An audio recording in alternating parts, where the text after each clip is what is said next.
Okay, this is to someone who wrote to me on YouTube, on the LylesBrother channel. I won't give away any personal information, but I will tell you that I'm worried. I'm concerned for your well-being, and I think that what's going on in your life, I'll give you what I can, but I think it may be over my head, and I would like to encourage you to talk to somebody. There's no shame in that. I've done it myself. I've seen counselors twice in my life, and to good help. I was able to actually get help. The first time it was more psychological things. The second time it was actually stuff where I needed to get medication to get things in order. And I'm no longer on the medication, but I've had good experience with that. I think that you're in that position where you need to do that. If you don't do that, I'm afraid you're going to fade away from the rest of us. You know, this humanity, this collective of society. It seems like you're having a hard time finding your place there, and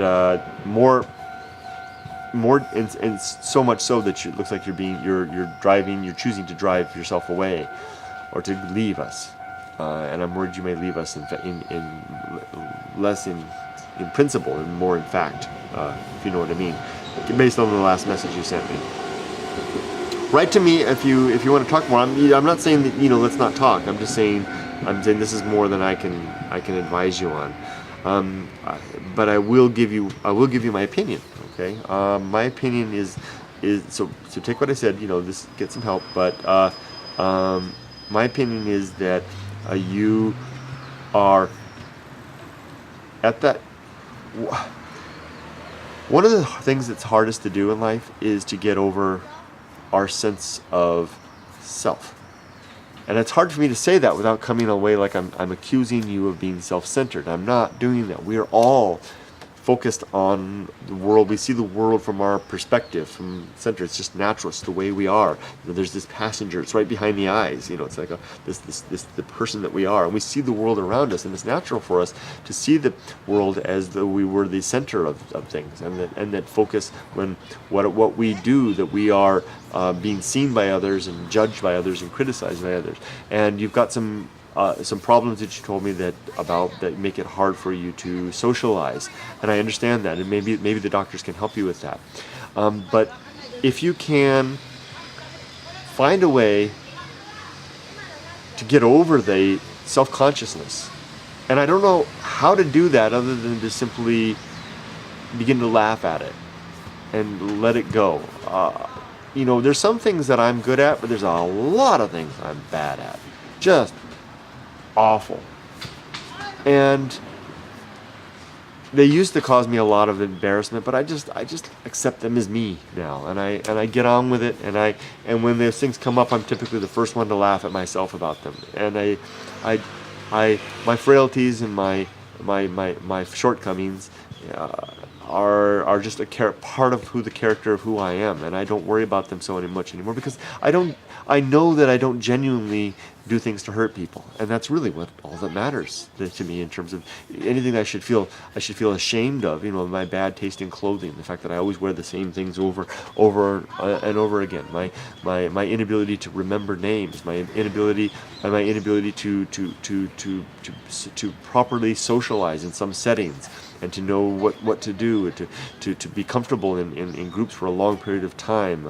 My poor sense of propriety in terms of knowing what to do at work, in terms of deference to authority, and sometimes I have trouble with these things. The Japanese system, the way things work, I just don't fit here. I'm an utter failure in Japan. That's why. My failure at Japanese. I can't have been in Japan for 12 years, and I can't speak the language. You know, it's really embarrassing. It's really, I could go on and on, you know, with the list. But I've just kind of come to accept those things. They're just me. So, and doing that allows me to just go on. I just move on through, and I just try not to hurt people, and I get on with it. And I've done what you want to do, which is go out into the woods and never come back. I've done that. I came back, but I've done it 3 times. You know, the first time was about 16, and I went out, and that lasted less than a day. And the second time I was about 18, and I escaped away for an entire summer and hitchhiked around and spent great deals of time on my own in wild places, roughing it, sleeping outdoors, and poor, no money, nothing. And then I did it again. I tried it again, and when I was just when I finished college, 24 or so on, and I tried this. I left my girlfriend, who's now my wife, bought a Jeep, and disappeared into the desert. Eventually came out of that. So what I discovered in escaping like that was that you can't escape. That whatever it is that you're running from will be waiting for you when you get there. You'll just get a little bit of a break before you discover it again. So it's better to face it now. Start laugh at it and just try to get on with it. And if you can't do that, like I said, get some help to do that. One thing I can say, diet will help. This is the kind of advice that people just ignore me on. Typically, I ignored when it first came to me. I ignored people on the person that was telling me. It makes all the difference in the world. I have a document called The Path of Wildness. I'll put a link down below in the description. If you want to give it a shot, go have a look at that document, Path of Wildness. It outlines my diet, the diet that changed my life, made me a happy man that I am today. That among other things, but that is the foundation. You can't really get there. You can't really find that peace until you can get your good, like I say, your good philosophy depends on your good health, which depends on your good choice in what you eat and drink. And it makes all the difference in the world. Doesn't mean you have to be you give up all the good stuff in life, but you have to give up a lot of it, but you can still have some.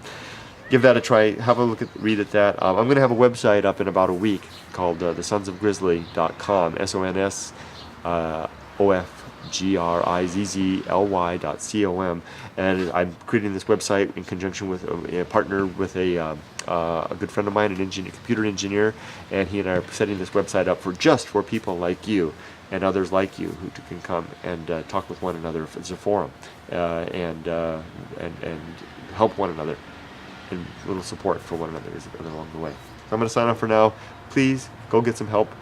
It's nothing, no shame in that. Tell them what you told me, and hopefully, if it's someone that's good, they'll be able to give you some suggestions about what to do. All right. Contact me as well. This doesn't mean I'm washing my hands of you or anything like that. It just means that's my best advice. Keep in touch with me. Send me email. Let me know what's going on. Okay. All right. Talk to you later, friend. Bye bye. It's best to send me an email, softlypapa@gmail.com. That's the best way to contact me, okay? The YouTube email system is okay, but sometimes I'm a little slow on getting to that. I check my email every day, though. That and Facebook. Take care. Bye-bye.